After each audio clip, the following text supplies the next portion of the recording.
₹100 आहे. माझ्याजवळ किती रुपये आहे? ₹100.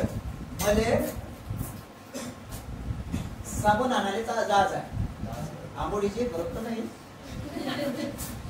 पण आंबोडीची रय पडेल एखादी. ओके,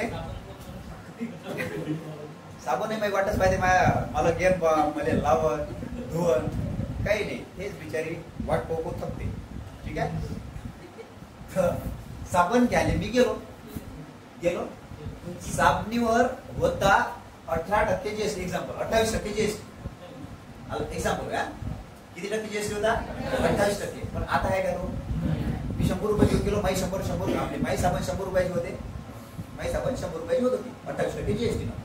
पण आता 28% जीएसटी वरून साबण किती टक्क्यावर आले? एक्झाम्पल 18%. म्हणजे आता किती रुपयाची होईल? कमी होईल, कमी होईल. 10% कमी झाली तर माई साबण कितीची होईल? ₹90. माई साबण होती ₹90, म्हणजे ₹10 उरले ना माय. मग ₹10 मी चिप्सचे पुढे नाही घेईन का? समजून राहिलं का? पहिले ₹100 माई साबण होती, ₹100 घेऊन मी दुकानात गेलो तर ₹100 एक साबण घेऊन वापस जात होतो घरी. पण आता ₹100 साबण माई ₹90 झाली, मग ₹10 वरून राहिले तर रिकामा येतच नाही ना. चॉकलेट आणन, हे आणन, ते आणन, अंक ढंक इतकं फलाना आणते ना. म्हणजे काय होऊन राहिलं, म्हणजे मागणी वाढून राहिली. समजून राहिलं काय? म्हणजे मी फक्त याच्यासाठी साबणच घ्यायला चालू होतो, साबणी सोबत हे आणलं ना.